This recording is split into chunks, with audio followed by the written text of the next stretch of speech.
There is another aspect that we need to keep in mind here. People think AI is something which is a magic. Unfortunately, it is not so. The way I see AI or ChatGPT or Gemini or Copilot, whatever is you hear so many today, it is growing only. They all are as a tool as often people think that if you can speak great English, you are a great communicator. That's the biggest myth that one can live in with. I have seen people who have flawless English but the poorest communicator. The art of communication involves in how to take your thoughts to the other end. I may have great ideas, I may want to do a lot of things, but if it is not reaching you, my language skills have no value to it.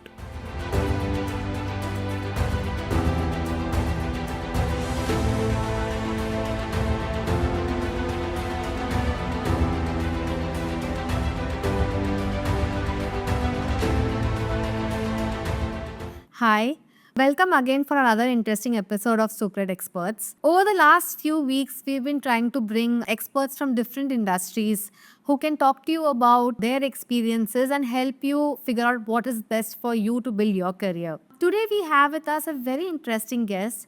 For the last 40 years, he's been helping companies hire, helping companies optimize their operations, and build systems which will help them grow as an organization. Mr. Subramanian, thank you so much for coming in here. And, to start with, please tell us a little bit about you. Thank you. At the outset, I would like to thank you for giving this opportunity. I will try to keep as simple and short as possible of my journey because I'm quite sure 40 years journey is difficult to summarize in 40 seconds.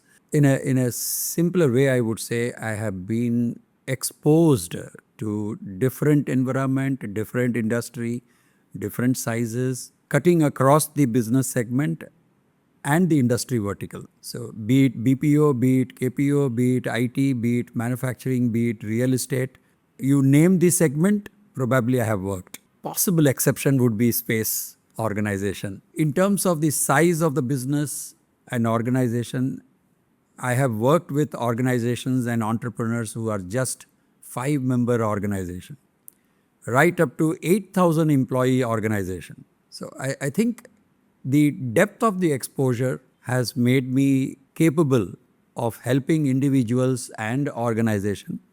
And I think that is what I have done in most part of my 40 years journey. There have been individuals whom I have influenced. There have been organizations whom I have influenced in terms of their growth, in terms of their working and their capability. Specifics will go on to a huge list and I'm quite sure a episode time will not be enough for that. Sir, you just said that you helped companies or you worked with companies in the BPO and KPO sector. So that's very interesting. I want to understand one of the trends that I've observed throughout my career is that people who are not able to get a job of their liking temporarily get into a BPO or a KPO job. But actually, that's not true. As I have grown in my career, I have observed that industry and there's a huge impact those jobs and those roles can create. So, do you think that is a viable career option for a fresher? With certainty, I can say it is. The problem is people get into BPO and KPO without understanding what it is. And I don't blame freshers to do that because quite often in the freshers, there are peer pressures. Somebody is getting into a dream job I have not yet got, so I need to get some job. So let me get some job, and that some job happens to be a BPO or KPO. I think the key is freshers and students need to stop thinking any job as a some job. I mean, in my experience, every job provides you an opportunity to grow, provides you an opportunity to learn, provided you use what is available to you. Things are not going to be served on a platter to you. You will have to pick and choose what you want to do. And BPO doesn't need to be seen as a backup. At least today I can vouch for it. 2 decades back, what you are saying might be true also. Because 2 decades back, the BPO and KPO industry was significantly different from what it is today. When the India started with BPO journey, there was very little value addition that used to happen. It is no more the case. I mean, no one is outsourcing today a business to India or any other country or any other organization, even if it is a domestic BPO, just to manage a transaction. The outsourcing is happening to manage the transaction and create value over there. It's not the call center. It's no more a call center, and I think it's a big misunderstanding or wrong notions, possibly influenced by seniors or elders around the freshers today, because elders would have seen BPO only as a call center. The only other factor which possibly affects people's thinking process towards the BPO today is many of the BPOs do have night shift. I know some BPOs work only night shift. People do have challenge there. But I would like to submit one part here is night shifts are part of your work methodology. Even when IT and BPO was not there in the country, where largely the manufacturing was the option, night shift was not choice. It was compulsion. Yes, there would be rotation. When I started my career, I started in night shift only. But I must admit one thing. In my early career, what I learned in night shift, I don't think I learned in several years of day shift also. Because that much of freedom and autonomy that you can have.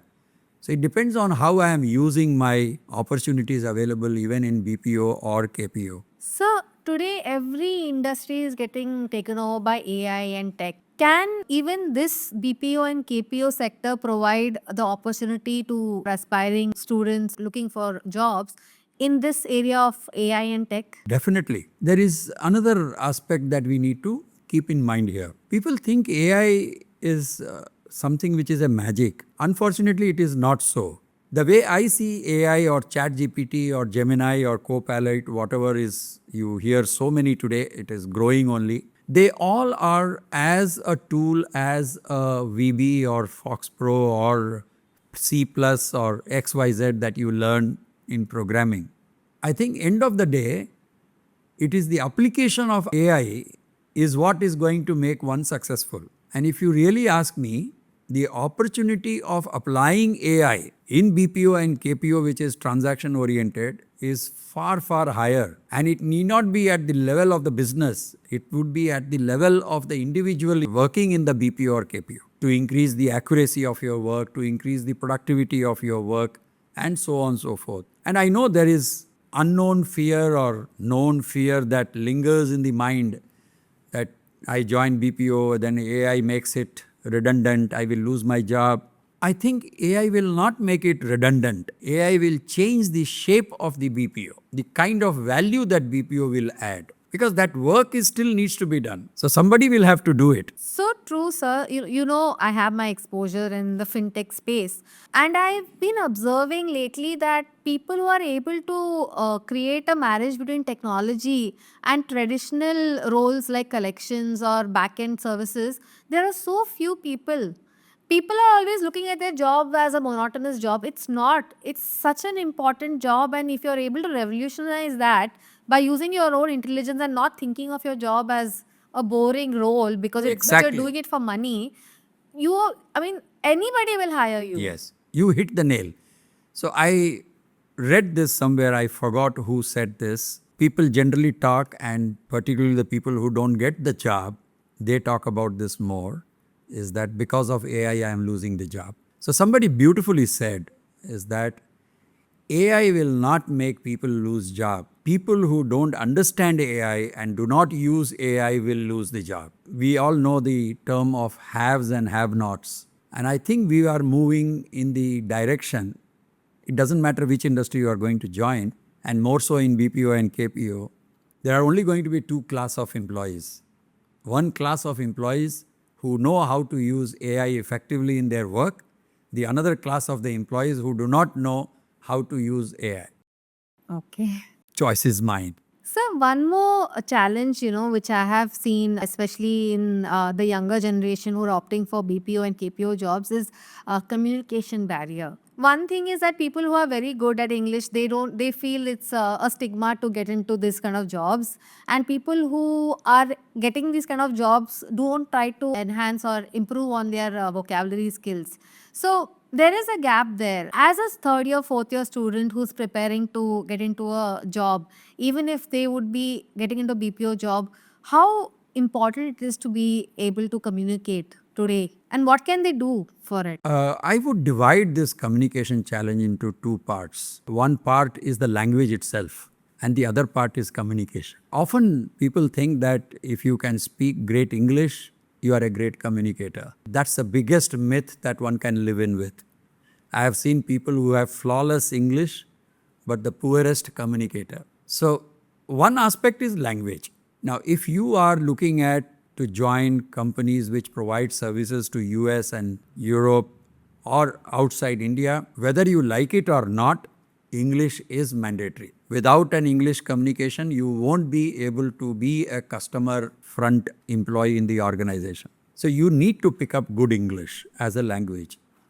If you are only going to work in India, I mean, let's say you are working in a BPO which is going to service only Indian companies or Indian customers, probably you don't need strong English, but whichever language you speak, you need to be good at it.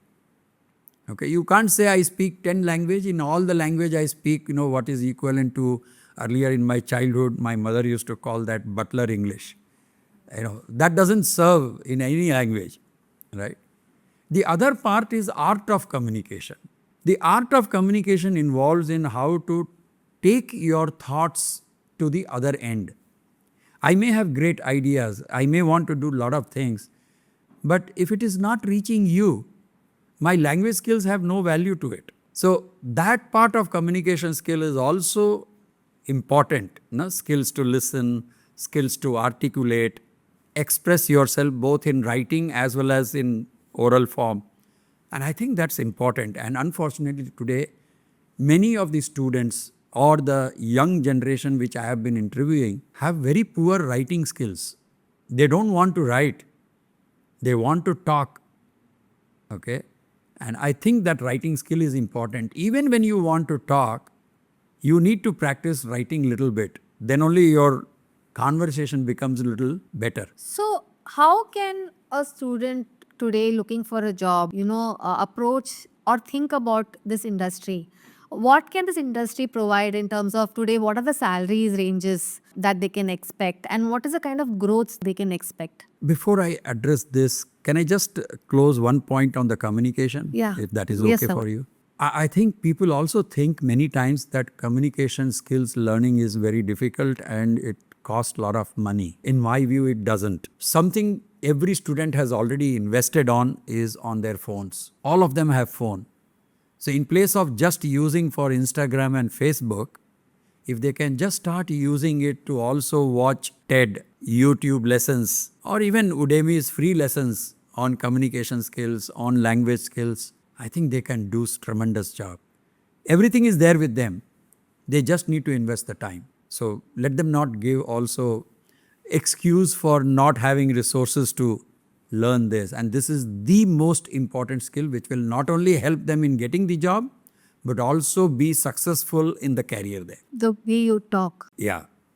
Coming to the question that you asked, I think the salaries when you talk about of an individual today, I think can range anywhere. I don't think there is a BPO industry today which gives you less than 2 lakhs in any case per annum. Okay, it is just some rare instances could exist, but generally it is not. I have seen generally it is in the range of 2.5 lakhs plus. Now, how much plus I think is also dependent on the niche skills that you offer and the niche business the company is in. So, for example, a typical, if you are trying to look at a graphic designer kind of BPO company. So there are BPO companies who uses graphic designer. The starting salary could be in the range of 3.5 kind of thing. There are BPO companies, believe it or not, uses only chartered accountants. They don't hire less than chartered accountants. Yeah. Chartered accountant. Yes. Okay. Right. And there the salary starts not less than 6 lakhs per annum. So I think it also depends on what kind of BPO you are getting. BPO and KPO has become very different today than it was earlier. So the salary ranges have also become very wide. So it also depends on the niche that you are developing. So for example, there are BPOs have a specialization in doing engineering design, the building design, the equipment design, all those things where they hire engineers. The starting salary itself there is around 6 lakhs, 7 lakhs, and sometimes even 8 lakhs. But they are very niche skills, provided you have that expertise. on that particular area, depending upon what's your area of interest. So, this job in a BPO can actually become a stepping stone for something really awesome. Everybody's career path may not be the same. Just because It you're in won't a be. BPO doesn't mean you're going to be lagging around in 10 years in Not your at all. career. Not at all. But you just have to be smart about how you approach it. So, And put in the effort. without doubt, effort is one. Two, I think being smart about the effort that you are putting and also keep learning. The problem sometime with the transactional jobs, I will give you a typical BPO scenario which I have seen quite often. There is a BPO company which works on reading through the legal document and capturing the data from the legal document into some database. This is a very huge BPO. Even in Chennai, there are I know at least 5-6 companies who are in this business. The job is only that you get legal contract document from various parts of the globe in various languages. You are required to read them. There are few parameters that needs to be captured from the legal document, put them into an Excel sheet or in a database. This is a standard work they do. Now, one can always say this is a very monotonous job. You read, you just capture something, copy, paste, that's what you do. But you have multiple opportunities to learn here. You can learn, specialize in the legal aspects. Now imagine if you become specialized on the legal aspects of just contract, you will possibly move up ladder as a subject matter expert. And in most BPO industry today, the subject matter expert is something which is always wanted kind of thing. People are hunted like anything for subject matter expert. And this subject matter expertise will not come in you just learning what you are doing. You will need to have interest to learn, okay, so this is the contract. So what are the other contracts available? What are the contractual laws in various parts of the... Now people think this is a legal job. Not necessary. It doesn't mean that law should be understood only by the lawyers. You can also try to understand certain aspects of the law, right? And you can be possibly better than the lawyer in that area. It is possible. So I think, but that will come only when you have interest, you are smart enough, and today the ability to learn these things are very high. You have beautiful ChatGPT Copilots of the world available, which can educate you on these areas.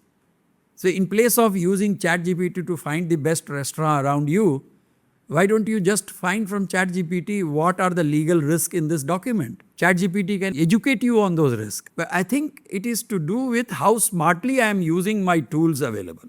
What is the one thing that you would like to tell parents of kids who take up BPO jobs? Because that's another social pressure.